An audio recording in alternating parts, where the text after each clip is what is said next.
Greetings, nerds. This is CNN Nerd. I'm Sarah Belmont, and with me, as always, is our Mr. Producer, Will Polk. How are you doing tonight, Will? I am doing very, very well. Saw Infinity War this weekend. Still processing it. Not gonna get any spoilers out of me, but yeah, it lives up to the hype. Yep, and my life will remain buffering until I can see it later this week. That's for sure. And joining us this week is a returning guest co-host, still a member of Team Flash fan club, I think, but Polly Maker is back. Yes, hi. How are you guys doing? Good. How are you? I'm hanging in there. Yeah. What are you watching these days? Not much actually. I'm barely keeping up with the CW shows, and it looks like all of Twitter went to go see Infinity War, but not this girl. This girl's at home. I don't I'll know, see you guys. someday. I've actually seen more spoilers about the Arrow season finale than I have about Infinity War, so I'm pretty happy with Twitter right now. That's good. Very Yeah. happy. Yeah, it's great. Did you like mute the hashtag Infinity War or anything, or just your people on your timeline are just being very respectful? It's this beautiful thing called graduate school. It allows me to not constantly check my Twitter feed, and it keeps me preoccupied. There you go. Well, that works too. Yeah. That's the filter that I put on. Because if I mute somebody on Twitter, I'll never unmute them, and I think that's really offensive. So I don't tend to do that well. Yeah. Like you. Well, I just muted. I just muted the hashtag. I had to. This is. There was like one person on who I follow who and they changed their handle to something that I was like, for real, really, you're gonna be that person, and I was a little disappointed too in this individual because. I mean, they do a podcast too, and I've seen them rant about spoilers and stuff, and they did it anyway, and I'm just like, well, why? The only thing I can figure is they're just, they are acting out because of the whole fiasco that happened with FanCon in Baltimore, and I think they were part of the fiasco, so maybe they're just trying to like thumb their nose at everybody. Who knows? Wow, I feel like you're dropping other information that I had not expected, so I'm not really sure how to react. Yeah. Like I said, I don't want to be mean or anything, but, it's just like, again, be respectful of their people. I was very careful, and most people I know have been very careful not to post any Infinity War spoilers, so thank you to everyone who has been respectful to all your fellow geeks and nerds, because not everybody can make it over the weekend. Like Sarah. Yeah, it's not even like geeks and nerds. It's just there's so few movies that make you want to go to the cinema and really capture movie magic. So why would you ruin that for someone? We all remember the first time we've seen a really great movie in theater and what that does to you. So don't ruin the stories. Don't spoil it. It's people want to sit in there, get their money's worth, and be told an awesome story and not expect things to happen. So yeah. All spoiler people go to hell. Yeah. No. Totally. It is a sin. Even though I can drop spoilers about the season 6 finale of Arrow. Oh, yeah. But we'll get to that later. Well, especially when they come from Steven himself and other people on the show. Oh, man. All right. Let's kick things off with Supergirl. Wow. This was an interesting episode. I mean, there's a point in this episode where everybody starts yelling at each other, and you're just kind of sitting there like, what the heck is happening? Because the episode is told so much from a viewer perspective, where the characters don't know more than we do at the time. Well, except for John, but We'll get to that. Yeah. So, Polly, what did you think about this week's episode of Supergirl? I actually don't keep up with Supergirl as much as I should, but I really did enjoy this episode, like, fully. And it had, like, the depth and the meaning that Mhm. a good show should have. And it did keep you guessing, especially when they all started, just ranting at each other. I was like, Yeah. what's going on? But, Win I has a really, gun. That's all I saw. I'm like, oh, what? But yeah, I mean, it was good and it was solid and it was very well done, in my Yeah. opinion. Yeah. Will, Yeah, what about you? a couple things I liked about this show. One, I've noticed since well, it's only their second episode back from the hiatus, but just overall, what I enjoy about this show is just how they start. Our heroes actually have a life outside of their kicking ass every day. It's crazy. Yeah, it's crazy. It is crazy. They're friends. It's They have amazing. fun. Last week it was karaoke. This week it's like game night. It's like, imagine that these people have lives. So that's just a little aside. But the episode itself was I watched it twice and it was very good. I concur with both of you. I really liked the fights in the DEO where everybody was just lost their minds, and you're right, Sarah. It really was really from the viewer perspective. The characters didn't know what was going on, Right. but also the two tracks of the story that was going on. So you had, of course, John and his father, carrying forward what we saw last week with his dementia. Um, Having to support him and help him along, and one of the things that Supergirl is doing well, it reminds me a lot of another show that we talk about quite a bit, where they take on real life issues like in Black Lightning. In this case, instead of some societal issues, you're dealing with aging parents and also dealing with his father and his dementia, and so it's I like that's what makes a good show, where you can take on these real life issues and then put them in a superhero context and the fallout from it. And Right. so that really was on display in this episode this week, where John had to not only he was trying to keep his dad safe, and then figuring out that, okay, he was the root cause of all these emotional outbursts that was happening because he's projecting this Martian projection of emotion, which was a very, reminds me of an old episode of Star Trek where this happened with Sarek, where he was going through dementia and for the Vulcans, and his emotions were being cast out to other people. It's very much, it's like, if I could just step in there and add on to that, it's very Logan-esque with what was going on with Professor X. Okay. Yeah. Yeah. So I always enjoy those type of episodes, but in this context, it was, again, this dealing with, not just sort of casting aside what they brought up with the dementia, but now, interweaving it into the story in a way that, makes, carries forward what John is dealing with and trying to help his father. And then, of course, on the other side, you had the B story. I'll let you pick up on the range storyline, because I like to hear your thoughts on that. So it's I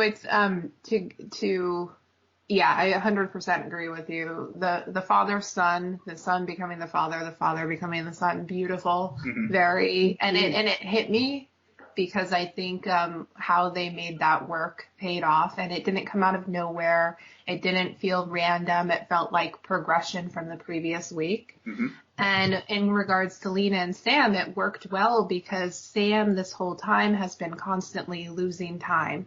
And the thing that is keeping Sam alive inside of Rain, or vice versa, however you want to see that, is her relationship with her daughter. And I find that very interesting, that the thing that caused Rain to appear in Lash Out was Lena taunting Sam about not being a good mother.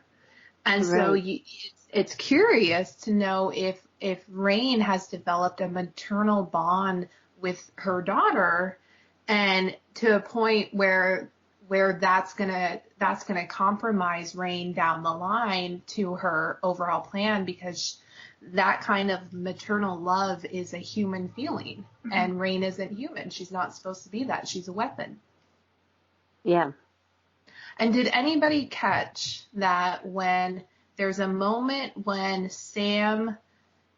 we see her like go to another plane, and it's the same plane that Kara is constantly flashing back to earlier on the season with the fields and how she sees her mother and Monel. It's the same one, only she's there for a minute and then it turns all black and dark.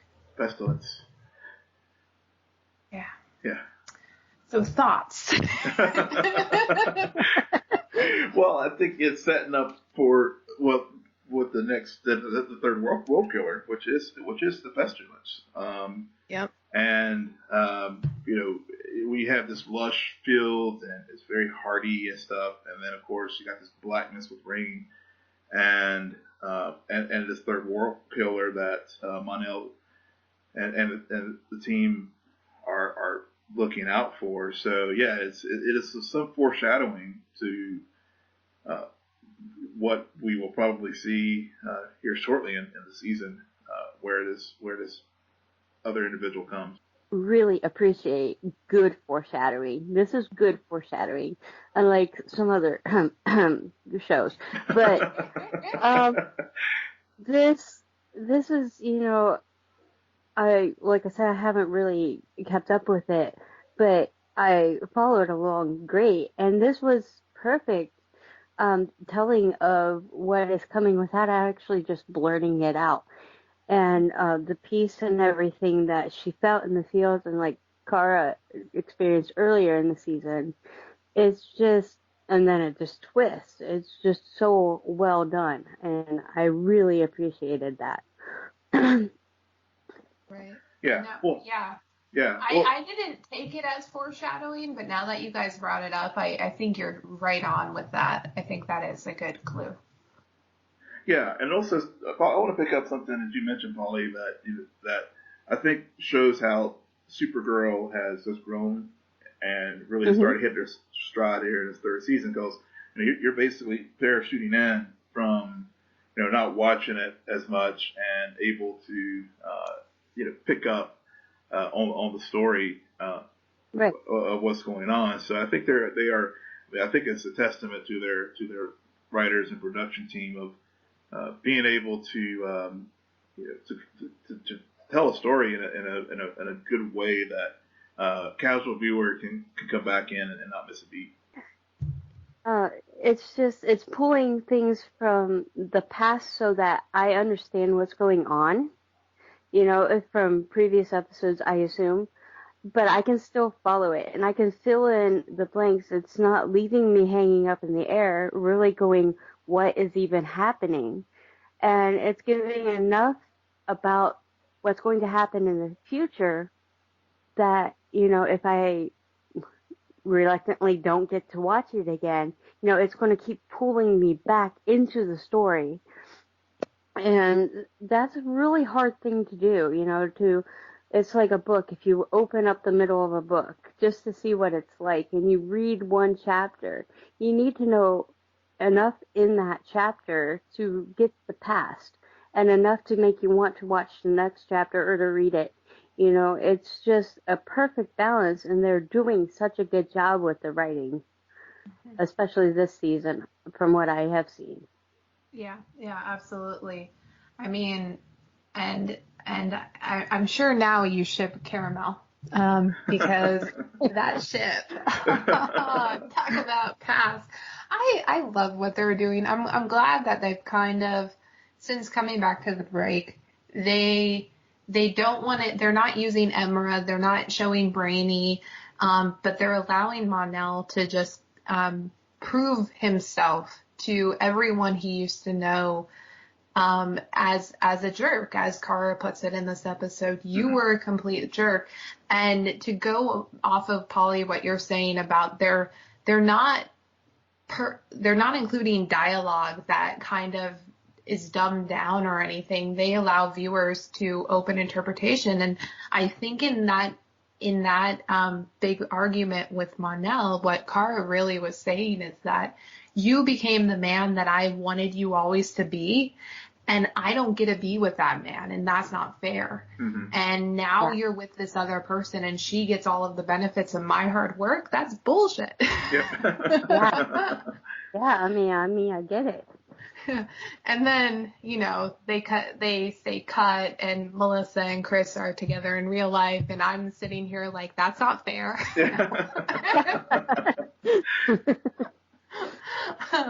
But and again, you're dealing with a relationship to carry on with this theme that we've already explored in the other two storylines of lost time, and how people are making these decisions and saying these things, and it's causing conflict because there are gaps, and there is time not together, and that causes strain in any relationship, whether it's father-son, mother-daughter, or boyfriend and girlfriend. It's important, and it can be taken away in a blink of an eye. And they're really did that well throughout all of the storylines in this episode. They did. So just thinking of that episode, and also the context where they had their training scenes and stuff. So I just wanted to throw out there. What do you think about the magic cape? I love the cape. Yeah. The cape is so freaking cool, and I like how Kara is angry at the cape in a way because she can't beat it. Yep. And it's like, and I like how they explain that no, this is Kryptonian microfiber. Right. This magic comes from where you come from. Yep. So you should be able to do this, and I think that's what infuriates her more than anything. Yeah. Like, she should be able to do that, and right now he's just showing off. Totally, yeah. So, it's like, I mean, to pick up your earlier point, I think it helped. I mean, the cape was a good MacGuffin to, like, basically build, that anger and that frustration to that, when she did have that explosive moment where she just, like, ripped him a new one, not, verbally, thankfully. It did have more of a punch to it because, it was really building up to that point. And also all the, baggage and things that they dealt with their previous relationship. And now, once again, you have something that I don't have, or you've changed into something that I wanted you to be, but you can't have it. So, I mean, in so many ways, it was just a very solid episode. Absolutely. All right. So, Polly, are you ready for this? We're going to jump over to the Flash. Okay. Yeah. So, and I'm just in anticipation mode right now for what Will might have mentioned you to be doing when we talk Flash. So I'm just going to let you start, Polly. Go ahead. Me? Oh my goodness. Okay. Well, overall, I'm really mixed about this episode. There's so many inconsistencies, and the writing and the plotting and the characters themselves, it was good. And that's sad that I have to say it's good, because from last week's episode that was great, I shouldn't have to fall back down to the good category. I can't say I really hated it, but I explained it to somebody who got really mad at me, but they said that if you make a dozen cookies and you keep them all plain, except for one, which you put frosting and a whole ton of sprinkles on, like enough that you should have been able to decorate the whole dozen. This is what this episode was. They sprinkled so much information that they could have finally drawn out a little bit. But instead they're like, oh no, here you go. You know, here is everything that we want to tell you in one episode. That it didn't even flow right. And it was just there's too many unneeded emotions, you know. It's too many unneeded characters, might I add. Anyways, continue. Continue. I'm not even going to go with any unneeded characters. I'm not going to do that. I am just going to stay with the characters that were there and that were actually in the show. It wasn't flowing, and it was, I'm sad, and you're sad, and let's be sad. And my daughter doesn't watch any of these shows, but she left me a note on the Flash, and it says everyone gets sad and someone dies. And she hasn't watched any of these, but she has heard me talking to my husband about this, you know, and he even said that the theme song shouldn't have been The Flash, it should have just been Feelings, you know, that old song that nobody likes. Yeah. And yeah. Right, brutal. This is great. This is awesome, yeah. No, it's a little, I'm sorry, but no. You know, it's just, these details should have been sprinkled over time, and it was just, I don't know. So do you, Polly, do you think that they might have overdosed on the sprinkles and the frosting in this episode because they had wasted so much time earlier this season?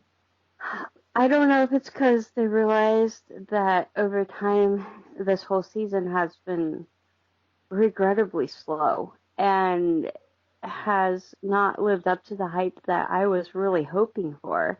You know, one big bad character, you know, to go through the whole season.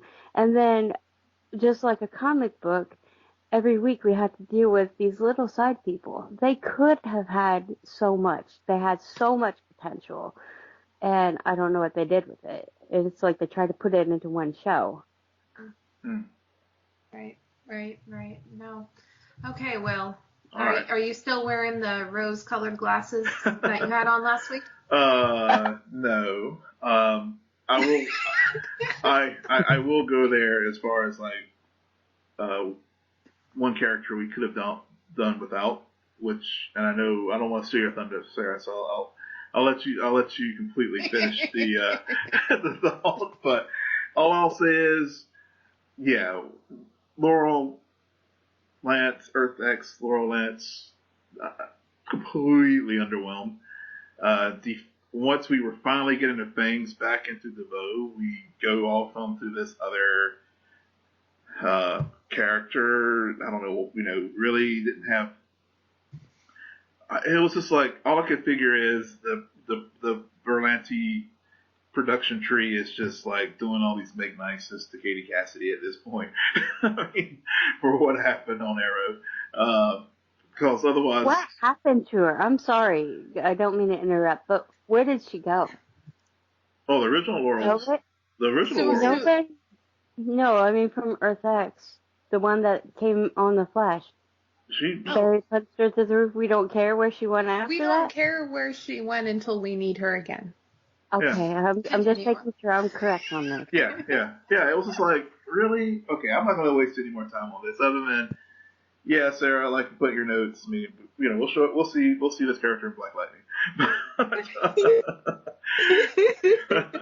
I swear, every Arrowverse show needs to have Laurel Lance from another Earth show up, and just so happened to mention that she and Oliver Queen are not together, because there has yet to be one of these versions who's actually together with Oliver Queen.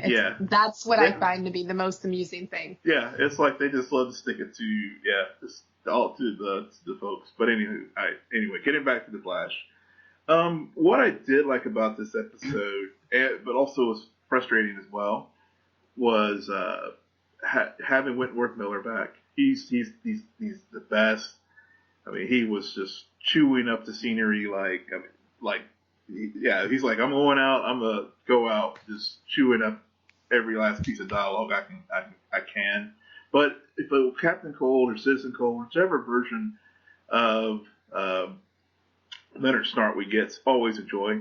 I just love that character, and I just wish there was some way that they could. It would have just been fun just to see him if they did, instead of having this overarching season long big bad, but if they could go back to season 1, but when Snart was still part of the Rogues Gallery, and just do a Rogues Gallery season or mini arc with him and Weather Wizard and some of the other rogues that are other traditional Flash villains. It would have been just so much fun. I agree. Yeah, so it was good seeing him back, even though it was Citizen Cold. And even the ending where where I didn't like it was at the end where Earth X Snart was giving goodbyes as if he was the Earth 1 Snart. It just I found that odd. Yeah. Yeah, it just didn't flow. I'm like, no.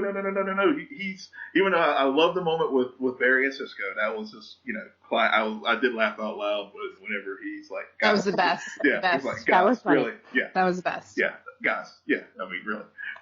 It's so clear. But the rest of it just felt kind of odd because again, I know real world. This is a way of giving Wentworth a nice send off with all these characters. But in universe, it just didn't fit because again, they just met this guy earlier in the year with the crossover. So there's no long established history. So it was so that part of it, I felt that it was a little disingenuous by the team there. But the thing that I can't wait, and it's finally happening. We've all projected it throughout the season. Marlize DeVoe turning on her husband once she realizes that I think that the controlled drugs that he's been using on her is starting to wear off. I don't know if it's starting to wear off because it's just he's not using it, or the fact that he was just so bleeping condescending to her with the. I was like, "Hey, Andrew Kreisberg's back." Oh my God! No. Hashtag me too. But yeah. Leave the thinking to me. I'm like, yeah. Now, correct me if I'm wrong, you Flash nerds. But didn't we talk about this earlier this year about how the thinking cap and that power seems to damage who's ever using it? I mean, in this episode, they talk about Harry and how Harry took it so far that now he's literally losing his intelligence. Yeah. And I want to talk about that because I have a very interesting point to make about him. But in relationship to what's happening with Marlize, I think that character change made total sense to me. Mm-hmm. And I really liked it because it is, his power has corrupted him. Yeah. And his mission has destroyed his marriage, and he can't, they state, I think, in this episode that he can't control love or emotion. Yeah, he can't. And that's the very flaw in his entire plan, is that the person who he's been trying to keep around him the most is his wife and preserve that relationship. But he's almost doing it counterintuitively. Yeah. Like he's just it's going to bite him in the behind in the end. And I think they're doing this on purpose due to everything that has transpired over the last year or so. Yeah, they are. I mean, it narratively it makes sense. I mean, even though it's very cringeworthy and condescending to watch, but it is taking the old adage as far as power corrupts. And really, he really is getting so full of himself and full of, thinking he's, that he's so infallible. But at the core of this show, and it always has been about love and, as far as family, friends. Sometimes it gets muddled, but I mean, that's the core of who the Flash is. And as far as Barry Allen. And so, because Barry Allen has Iris West. Yes. Well, yes. He has Iris West. And they together are the Flash, and that's why the Thinker and Marlize are the perfect counterpoint to that relationship. Yeah.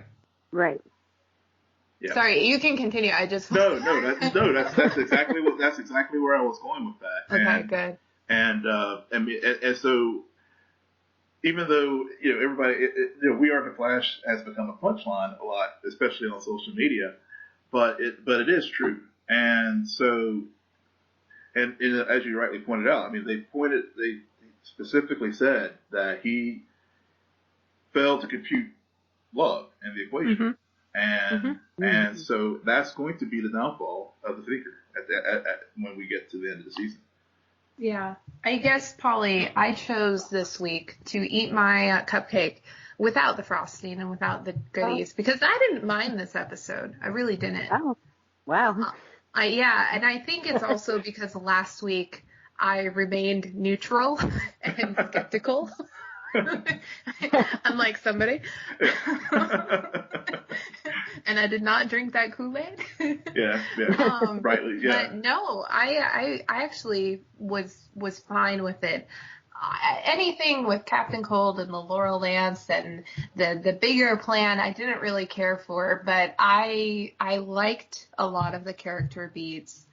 I liked DeVoe I'm so glad that he's in Ralph's body because now we get to see the real DeVoe. Yes. And the real DeVoe that we met earlier on this year was Menacing, and that's becoming more of a threat. And I like that continuation. I really also like that too. Yeah. And I also, Harry, I really think that this season has this theme running to it where all of these characters are constantly being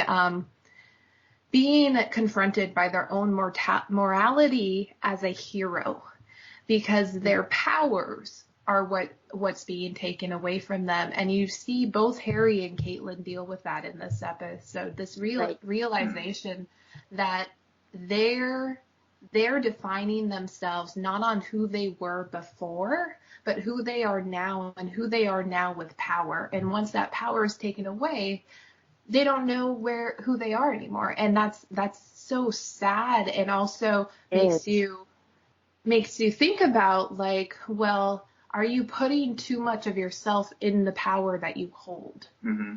Right. And how does anyone keep themselves balanced when they do have that kind of ability and they have figured it out? And I think maybe if we just fully go full circle with this, that's why two people are the Flash, not one, because there's always someone around Barry Allen. Yeah. Right.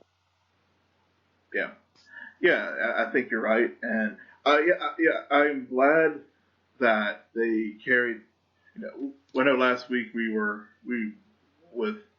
talked a little bit about how they did the red herring fake with Harry and being in with Gideon in the chamber, thinking it's Thawne, but I'm glad they're exploring the fallout, like you said, Sarah.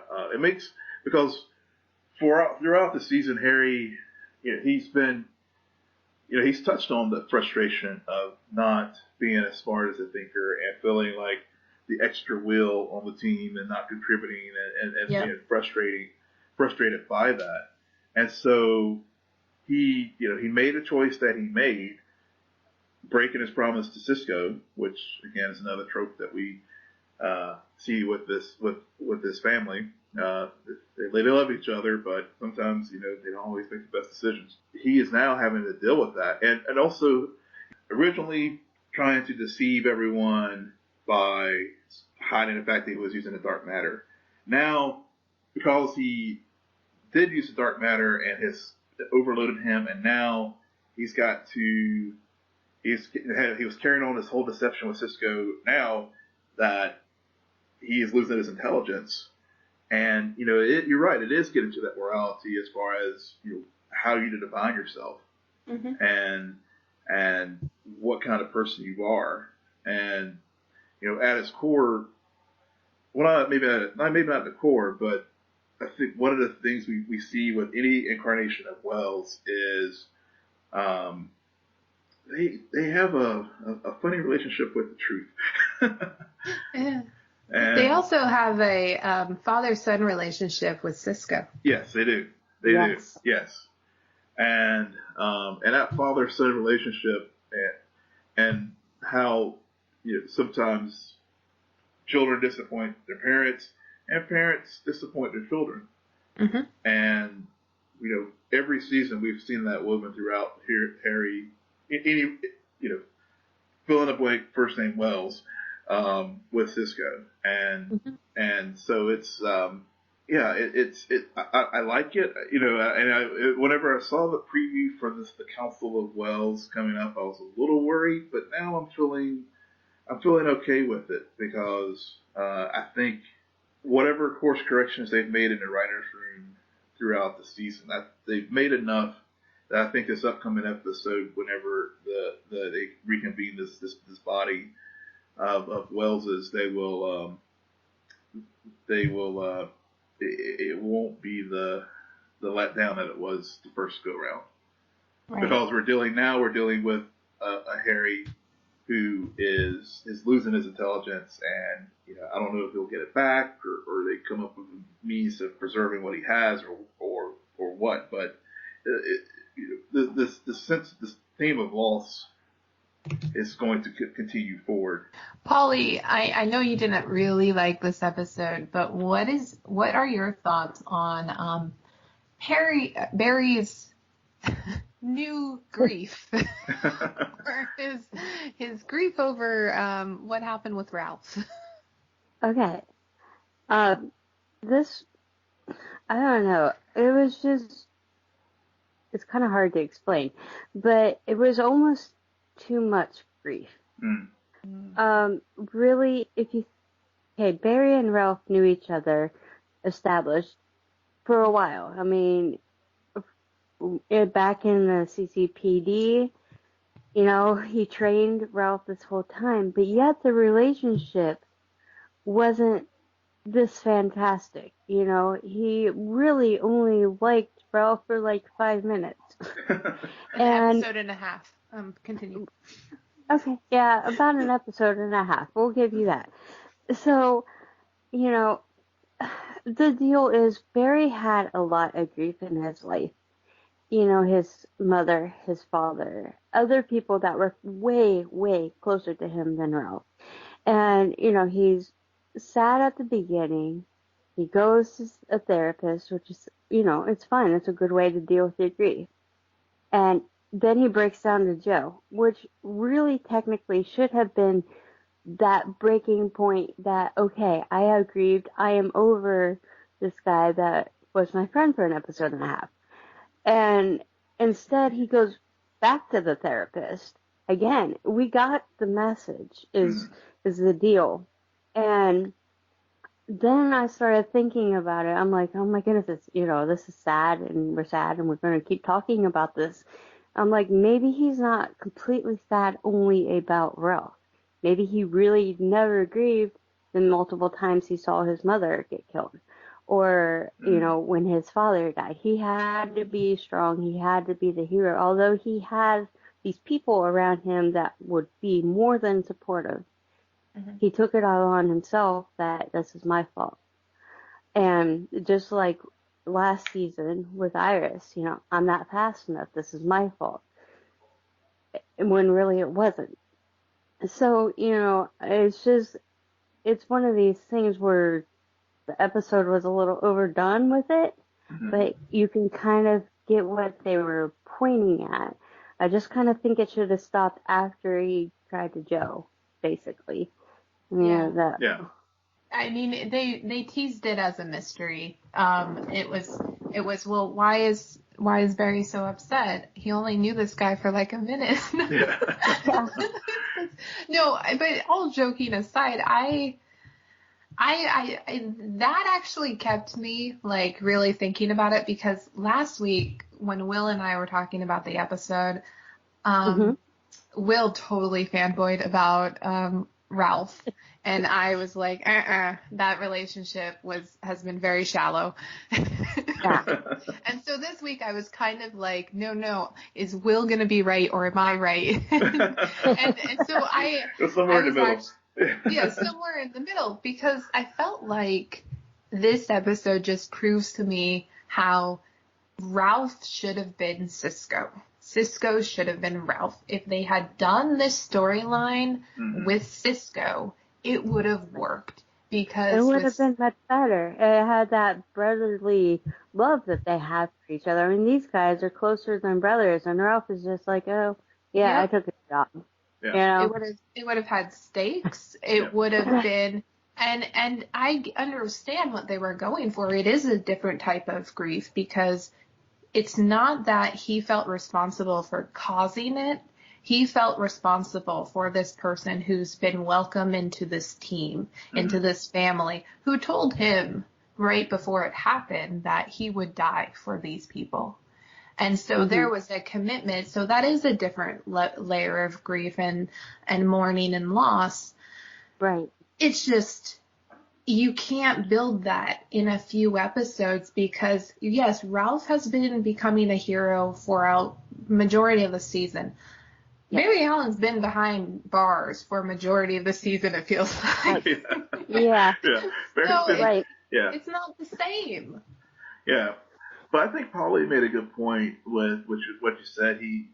He maybe this was finally a breaking point for him, because of like the mother, and because of his father, because in both with his mother's death, he could have fixed it, but because of that, we had the TV version of Flashpoint, where everything was great and hunky dory, but whenever he realized what he did, he was, called Cisco's brother's death and those kind of things. And his father's death at the hands of Zoom. And, even though he went off into the Speed Force at the end of season 3, presumably to deal with these things, I don't know if he, maybe you're right. I mean, this finally was the moment. Maybe Ralph was the point where he realized that he did need to grieve, because he had this very brave face, like in therapy, like, I've dealt with my grief, blah blah blah. But at the end of the episode, he clearly has feeling and assessing it are two different things, you know. And like Harry has always been saying, I'm not smart enough this whole season. I'm not quite sure where it came from, because he wasn't like that last season. But, he's like, I'm not smart enough. I haven't done this. I can't do this. And I think this was Barry's point to go, I'm not strong enough to keep all this hurt inside. It might not have just been Ralph. It might have been all the people that he actually had lost, thinking that he could save because he is who he is. And, it's almost like they're feeding on that from a lot of different characters' perspectives.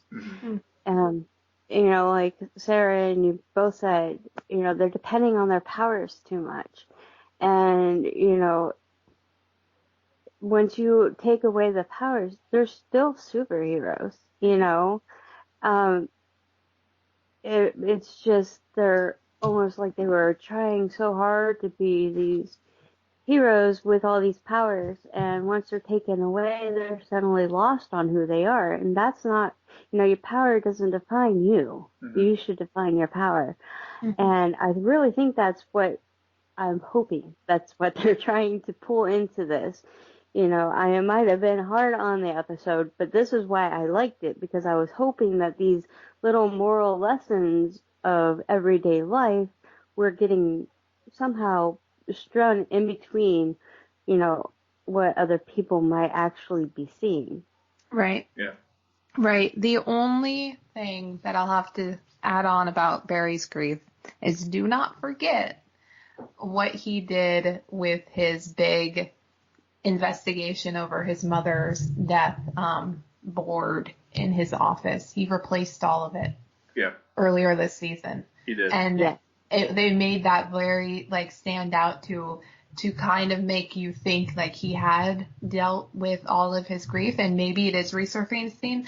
I don't necessarily agree that that was the point at the end of this episode, because they really were getting at more of Ralph.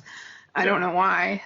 It just seemed like a wasted opportunity, because that's really what viewers want. We want to return back to that boy who lost his parents, and the struggle and the moral issues that we saw in the first season. But they're moving forward with the current version of Barry Allen that we have, which makes me think, are they going to do something at the end of this year to where we get that big return for season 5, to where they change something and kind of make Barry back to who he was in a way? I don't know. No time travel. Yeah, no time. Anything can happen. Yeah. Okay. Well, I mean, this show does a lot with powers, but let's talk about a show that there's not really powers so much as just a lot of fighting and a lot of punches. A lot of punches, yeah. A lot of punches, and they're not holding back, and it's another Laurel episode. Well, yes and okay. No. Yeah. This episode of Arrow, Shifting Allegiances, I actually did not mind the Lance storyline for a change. I thought it was well done, and it surprised me with how it connected back to Lance and Dark in season 4, because I had forgotten about that. Yeah. And it made sense. Like, when he references that, I'm like, I understand this, and that is a perfect use of a history in a show and with a character to explain their actions in the present. And I thought that was really well done. The one thing I don't like, and that they really need to continue pushing, is this fear that Laurel has for Diaz, because I don't understand it. We've seen what this person can do. How can she be afraid of Diaz? Diaz doesn't have power. He has manpower, but he doesn't have physical power. So. Yeah, but Diaz has, everyone notes how Black Siren has murdered people and has a vicious streak or whatever. This cat with Diaz, he like brought up a grudge from juvenile hall. Yeah, the orphanage, where he like hunted a guy down 30 years later or whatever, and like burns the dude up. I mean, that's what's so scary about him, and the fact that he has no scruples. I mean, he just to go ahead and jump into the fight between him and Oliver. And Oliver is an honorable man. Diaz clearly is not. I mean, he will do whatever it takes to win and not have a second thought about it. And when you're dealing with a villain like that, where I think with other villains, there's still some kind, some sense of redemption, honor code between, the villain may not. Even with Prometheus, there was still some level of he's going to torment Oliver, but there was still like a level of there was Josh a line. Segarra. Yeah, there was still a line that he wasn't going. That he fought quote unquote fair with Oliver, whereas Diaz is like, F it, I'm just going to yes, you got me in this lock. I'm not going to yield. I'm going to get out of the blade and stab you to win this. And I don't know, Will. There was that episode that's very similar to this one from season 5, where Prometheus has captured Oliver and basically done a lot of the torturing. The only difference is Anatoly doesn't convince Prometheus to have a fair fight, quote unquote. Yeah. That occurs in this episode. So I see what you're trying to get at. I don't necessarily. I think Diaz and Prometheus are on the same level of vindictiveness. Yeah, but I think Diaz is at a next level because because it just seems to me that at least with Prometheus there was a clear vendetta against Oliver, whereas here with Diaz, Oliver is he's just basically the person in the way of him getting into the quadrant, and it's just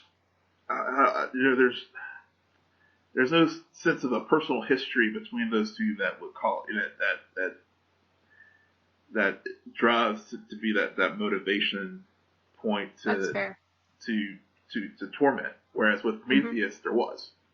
Right.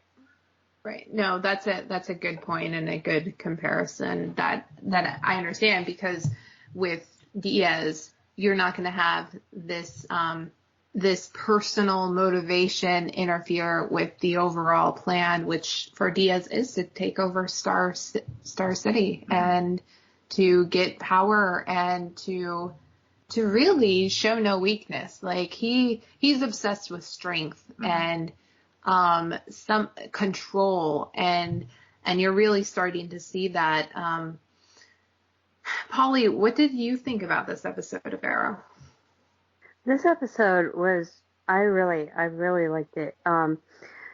The deal with like what Will and you were saying is that the difference between Diaz and Prometheus, in my opinion, was Prometheus was trying to show that Oliver was the Arrow and he was the monster, and he was more of a monster than man because he wanted to kill. He liked to kill. And Diaz here, he's trying to show that I'm more of a monster than you are, He has no problems with cheating. He has if it was Anatoly would die rather than lose a fight by cheating. And that's a good point. It's showing, I have honor, even in death, I have honor. And which is a lot of what Arrow is, based on is, fair fighting and, being a hero by having honor. Right. Right. Yeah. So this is what I saw from the difference between Diaz and Prometheus was, Yeah, it makes me. It made me think about what you were just saying about how Prometheus' point was to make Oliver realize that he is a monster on the inside and really bring out that Arrow persona. And there was a lot of parallels between season 1 and season 5. Right. Diaz, though, is going about it to tear down Oliver Queen. Not necessarily the Arrow. I mean, the vigilante stuff all played out earlier on this season before Diaz was even really a big character. But Diaz's main mission is to tear down Oliver Queen because he views Oliver Queen as a bigger threat than Arrow himself. Yes. Yeah. Again, with the power, Yeah. And I think we talked about this last week. Also, there's a sense of jealousy there because Oliver was born into this world with a golden spoon in his mouth, and Diaz had to work his way for anything he got. And I think there's a lot of pent-up aggression towards who the Queen family are in Starling City for a person like Diaz and where he comes from. Right. Yeah, definitely. What else happened in this? Oh, Diggle. just, Diggle, yeah. Diggle. I mean, Argus. So, I love what they're doing with John. New Team Arrow, honestly, the Wild Dog coming back and stuff, I was like, okay, he's back. But Diggle with Argus, to me, is a great extension of his character to help him get out under the shadow of the original team. Because even whenever early in the season he was playing, when he took on the mantle of Green Arrow, he was still Oliver's shadow. Now he's on his own, and sort of this wild card where he is free to work with both teams, New Team Arrow, Oliver, and even Oliver has stripped down to like getting back to basics. He's obviously Diggle's and Argus is gonna provide the assist with taking down Diaz. So clearly this evolution is going to not will continue throughout the rest of the season and maybe into next. But I like what they're doing with John as he becomes the point person in the field for Argus. Yeah. When we were talking about Flash, it was made very clear that part of the issues with that episode was that the storylines weren't meshing well with one another. And I think with Arrow, the new Team Arrow stuff, because they're going after Diaz their own way, they reminded me so much of classic OTA. just how they were all together. Like, it reminded me of that episode in season 1 where they have to infiltrate Queen Consolidated. Yeah. And you just, like, Felicity comes in as a big belly burger delivery person, and there's all this espionage, and they didn't go that far with this, but it very much reminded me of that whole plan thinking, and I don't find them distracting. Like, they have the same mission as all of the other characters.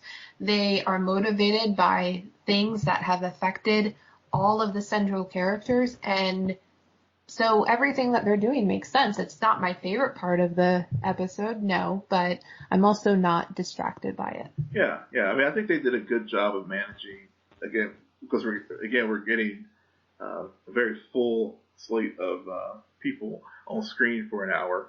But it wasn't distracting, but at the same time, I guess I didn't miss Wild Dog that much.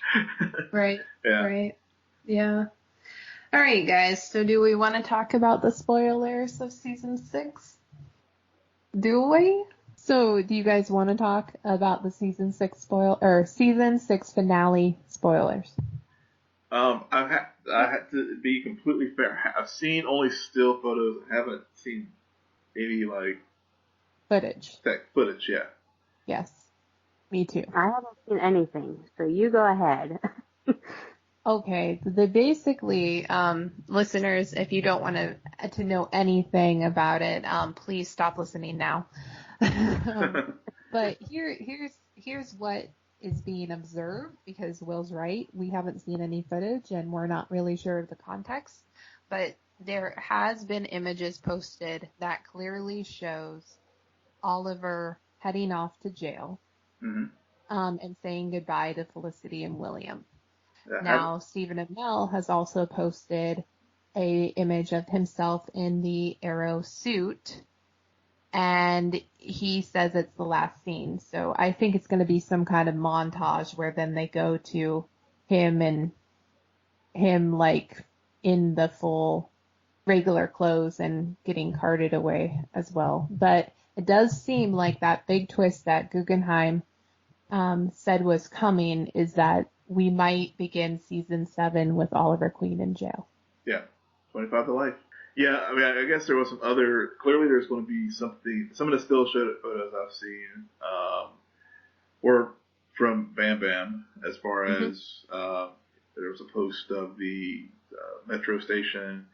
Clearly, there's going to be some big showdown on the bridge at night, and of course, Stephen Amell's just his Twitter postings as far as referencing various scenes, like the one I saw this evening, him in the Green Arrow suit, stating this was his favorite shot of the season finale. So Yeah. So it's interesting to see these behind the scenes shots with any of these shows. I know VR Shoots is really good about posting stuff on the Flash and teasing some of the shots from the show. So yeah, I'm afraid to speculate at this point, just based off of the where we are.